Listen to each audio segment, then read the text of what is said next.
selera makan terganggu karena tenggorokan terasa sakit, bisa saja ini salah satu gejala radang pada amandel atau tonsilitis yang disebabkan adanya bakteri.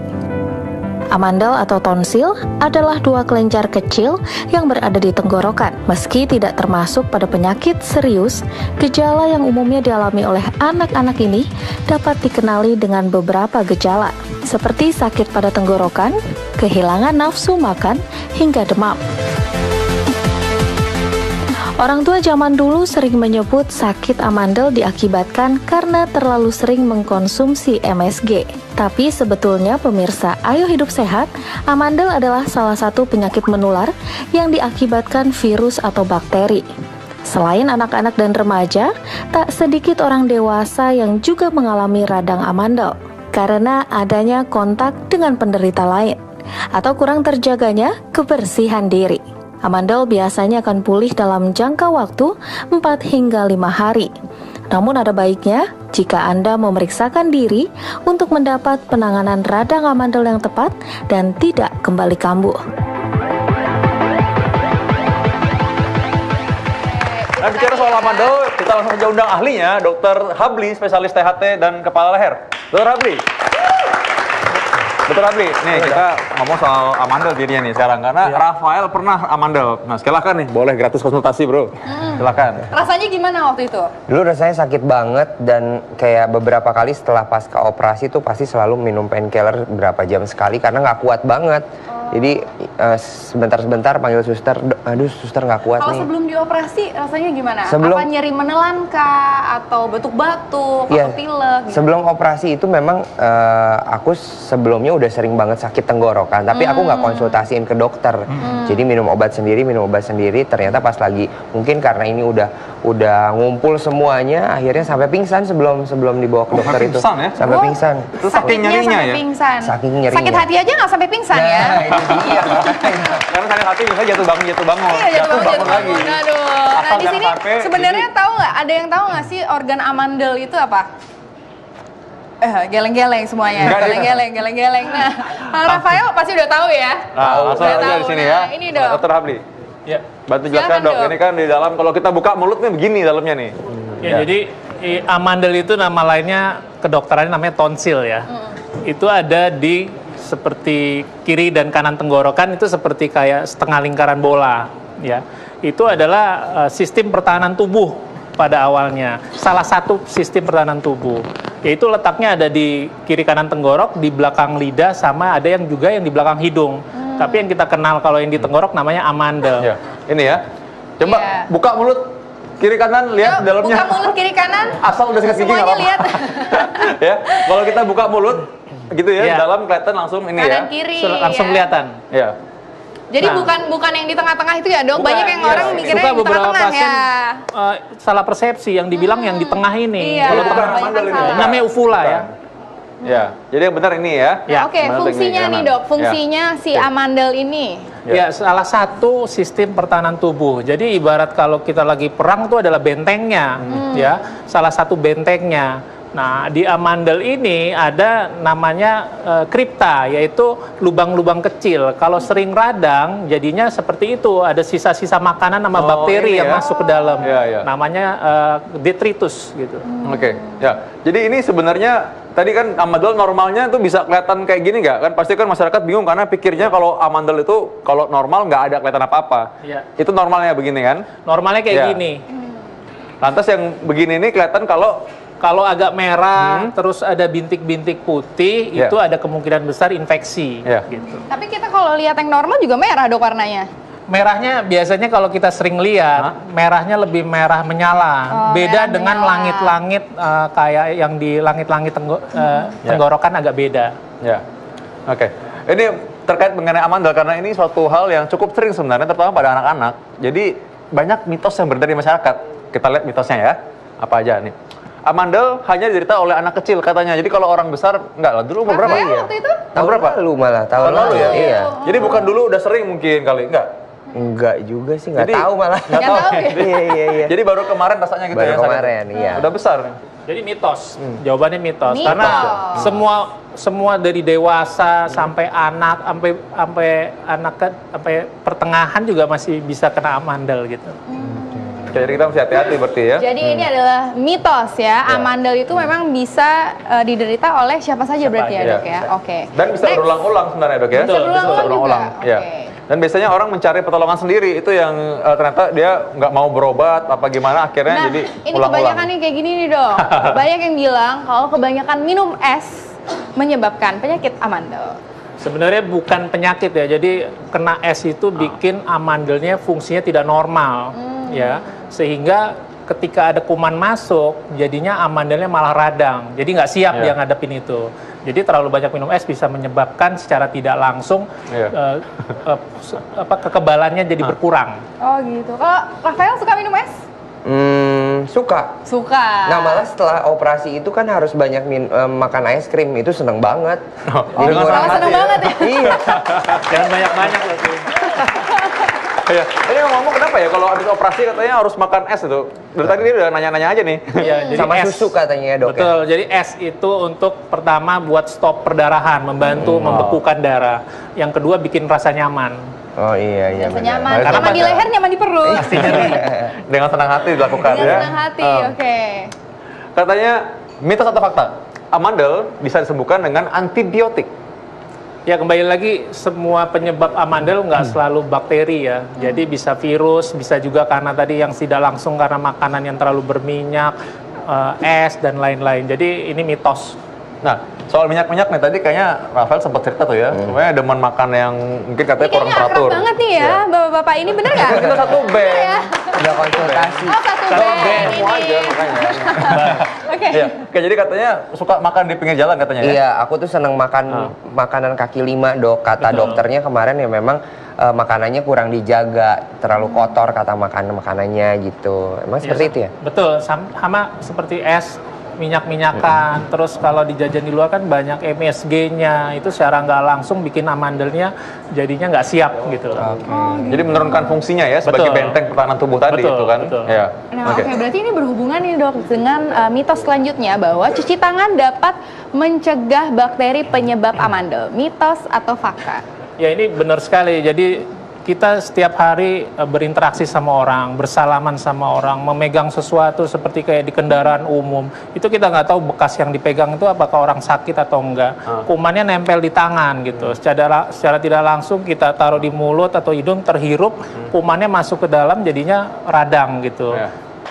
Nah, kita kali ngomong tadi mengenai amandel tadi ya. Ini sudah ada Dokter Aditya Susilo ya. Dokter Aditya, ini seorang spesialis penyakit dalam dan seorang konsultan di bidang penyakit tropik dan infeksi. Jadi tentang infeksi lah. Nah, tadi Dokter Habli sempat menyebutkan bahwa adanya infeksi bisa disebabkan oleh virus atau juga bakteri. Nah, pertama-tama bedakan dulu nih dokter. Virus, bakteri itu apa bedanya?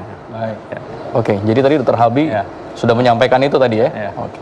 Jadi memang penyebab dari amandel itu tonsilitis bisa karena infeksi. Nah, infeksi itu paling sering adalah virus sebetulnya yang terbanyak. Kemudian nomor 2 bakteri. Terus kalau misalnya kita berbicara mengenai virus, banyak sekali dia macam. Jadi mungkin kita juga agak sulit.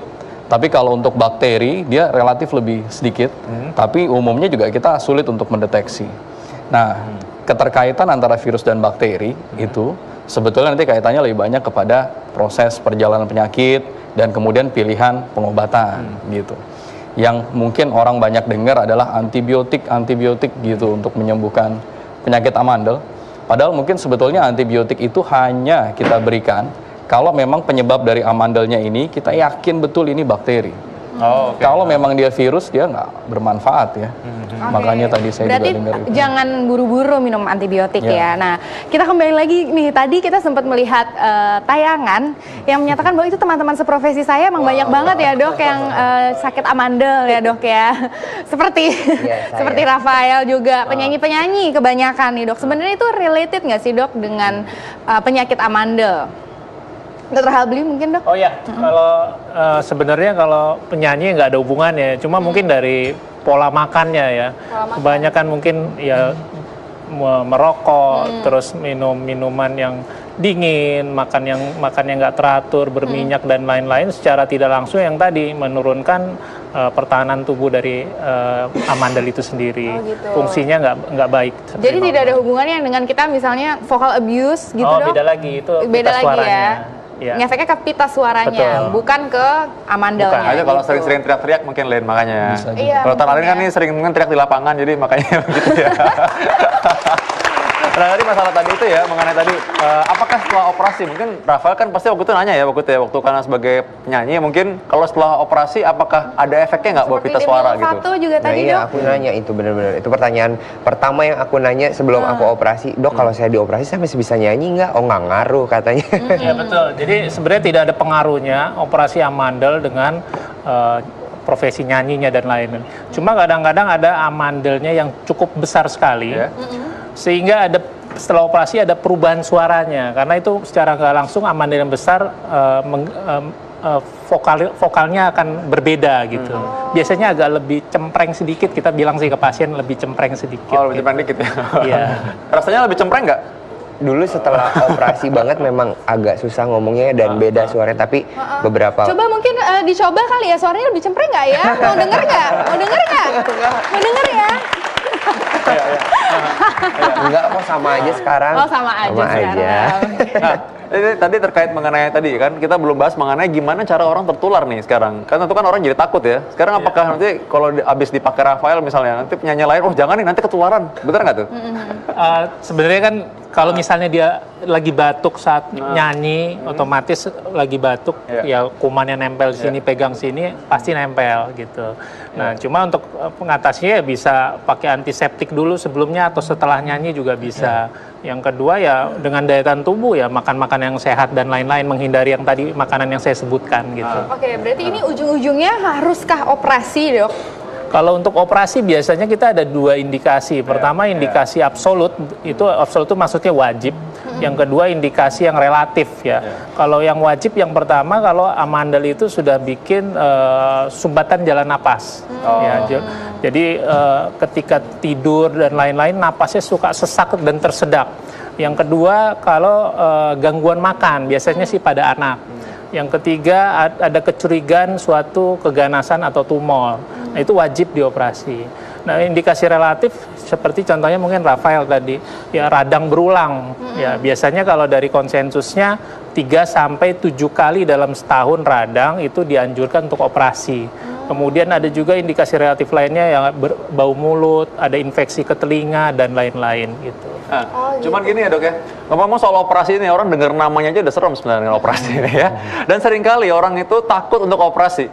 Nah setelah akhirnya mereka mengkonsumsi obat-obat terus. Nah ini mengenai masalah obat ini, bakterinya gimana tuh jadinya? Apakah dia makin kuat setelah dikasih antibiotik berulang-ulang? Iya, ini Kan pertanyaan mitosnya kan bagus begitu nih ya? sebetulnya. Ya. Ini pertanyaan bagus sekali yang memang kita semua juga harus paham nih mengenai hal ini. Prinsipnya kalau kita abuse terhadap antibiotik, jadi sedikit-sedikit pakai antibiotik, mungkin kalau saya sebut amoksisilin gitu misalnya, antibiotik ini akan meningkatkan risiko kuman yang seharusnya mungkin nggak perlu dibunuh, dia terpapar. Jadi akhirnya si kuman yang terpapar ini, akhirnya dia menyebabkan terjadinya perubahan struktur yang kita sebut sebagai mutasi, dan kalau dia sudah mutasi, kumannya malah jadi kebal. Padahal sebetulnya kalau misalnya kita nggak abuse antibiotik, mungkin antibiotik yang sederhana itu dia masih efektif. Tapi kalau kita abuse, jadi berlebihan pakainya karena takut amandelnya kumat, kasih antibiotik, radang sedikit kasih antibiotik, nah yang seperti ini perilaku yang menurut saya akan berisiko menimbulkan terjadinya kekebalan dari si kuman itu. Dan mungkin tadi saya juga mau nambahin satu lagi mengenai masalah kekebalan tubuh. Tadi kan, ini kalau teman-teman artis begini nih, setahu saya kan berangkat pagi, pulang pagi lagi gitu.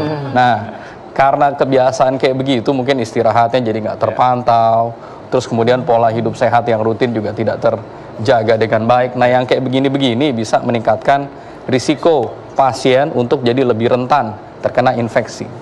Karena prinsipnya infeksi itu adalah ada kuman yang masuk dan kemudian kita punya bala tentara yang fungsinya untuk melawan dia. Kalau misalnya kita tidak mempersiapkan kondisi sehat, bala tentara kita nggak bagus, akhirnya kuman yang masuk dia bisa menang. Begitu dia menang kita sakit gitu. Oke, nah ini juga ngomongin bala tentara. Ini amandel kita nih, Dr. Habli, ini juga berfungsi sebagai bala tentaranya kita, ya sebagai garda terdepannya kita lah itu. Nah, kalau misalnya amandel ini dioperasi, apakah si bala tentara ini menghilang? Jadi yang seperti di awal dibilang bahwa amandel itu hanya salah satu ya, terutama pada pasien yang usia 5 tahun ke atas ya, salah satu dari sistem kekebalan tubuh. Jadi kalau sistem pertahanan tubuh atau bala tentara itu ketika diserang kuman langsung infeksi, langsung radang. Jadi pertanyaannya buat apa lagi dipertahankan? Karena dia sudah bikin infeksi terus gitu. Makanya tadi indikasi relatifnya biasanya 3-7 kali berulang disarankan operasi gitu. Oh, berarti ini mitos ya, Dok, bahwa amandel tidak boleh dioperasi karena berfungsi sebagai penyaring kuman. Betul, ini banyak sekali tanya pasien, nanti sistem pertahanan tubuhnya turun. Jadi ini mitos ya. Mitos. Kita lihat-lihat tiap pasien beda-beda biasanya. Tapi mungkin bisa juga ini untuk subset pasien yang masih kecil kali ya, Dokter Habli ya. Mungkin kalau pasien anak-anak di bawah 5 tahun, kondisi kayak gini mungkin masih bermanfaat. Tapi kalau untuk dewasa sih mungkin kebanyakannya memang sudah nggak terlalu bermasalah. Oke. Nah, selanjutnya ini ada mitos yang berkembang di masyarakat nih, Dok, bahwa operasi amandel selanjutnya nanti menyebabkan penyakit sinus. Waduh. Ini yang juga pikir orang-orang takut nih operasi amandel nanti gue jadi sinus lagi. Nah, ini. Yang tadi nggak ada hubungannya ya, jadi ini mitos banget. Itu hal yang berbeda ya. Ini bukan mitos lagi nih, rumor kayaknya. Gosip. Gosip ya. Berarti ini mitos ya, karena amandel dan sinus itu dua organ yang berbeda ya. Oke. Nah, tadi kita mau lihat ya, nih Dok, banyak pertanyaan bahwa kalau misalnya orang lagi sakit amandel tadi itu rasanya nggak enak banget. Tadi aja sampai pingsan Rafael. Nah, sekarang apa yang di rumah bisa dipakai sebagai pertolongan pertama, artinya supaya untuk ya ada lebih enak lah rasanya gitu. Ya, coba lihat nih. Ya Dok, di sini yang bisa dipakai itu adalah biasanya teh hangat, susu hangat misalnya. Jadi pada prinsipnya kalau sakit amandel itu keluhannya adalah batuk dan nyeri. Ya, jadi kalau kita kadang-kadang makanan yang padat atau dingin itu bikin tambah nyeri. Jadi disarankan kayak makan yang hangat seperti atau yang halus, bubur. Bubur hangat. Karena kalau nasi kadang-kadang padat jadi kena sentuh amandelnya jadi nyeri. Ya, kalau ini kentang. Kentang ya, ini kentang. Mushroom, kentang yang ditumbuk. Lembut jadinya lebih enak masuk ke tenggorokan. Jadi prinsipnya mesti yang lembut-lembut supaya lebih mudah bantu dan ngurangi nyerinya aja. Yang tidak nyeri. Dan yang satu lagi barangkali yang tidak iritatif ya. Yang nggak iritatif. Jadi mungkin kalau misalnya terlalu banyak vetsin, bumbu terus gitu kemudian pedas, terus spicy, itu semua iritatif. Bikin sakit. Jadi sebetulnya bukan sakitnya, tapi dia merangsang si orang ini untuk batuk gitu. Kalau asam gimana, Dok? Kenapa? Makanan asam. Kalau asam sebetulnya nggak terlalu pengaruh untuk amandel, tapi kembalinya dia ke lambung. Jadi kita lihat juga lambungnya gitu. Ya, oke, Dokter Habli. Ini yang penting banget buat masyarakat mengenai amandel ini. Minta tips singkat untuk bagi para masyarakat bagaimana caranya kalau dia punya amandel ya, singkat aja. Ya pokoknya jangan ragu deh kontrol ke dokter untuk ngevaluasi ini perlu diangkat apa enggak gitu. Kalau perlu, kalau masih ragu bisa ke dokter yang lain. Kita sih terbuka aja. Jadi jangan mungkin ya boleh ngobatin sekali, 2 kali, tapi kalau udah terlalu sering yang saya bilang 3-7 kali radang-radang, sarannya kontrol dulu. Ya, di rumah kalau misalkan lagi sakit banget gitu, nyeri banget, apa yang bisa dilakukan? Yang pantangannya yang tadi, jangan yang berminyak, goreng-gorengan, pedas. Yang kedua, makanan yang agak hangat dan lembut. Ya. Yang ketiga ya seperti tadi 4 sehat 5 sempurna, ya sayuran juga makan, buah juga makan, dan susu tentunya juga. Oke, ya. Oke, sudah cukup jelas ya. Tahu ya.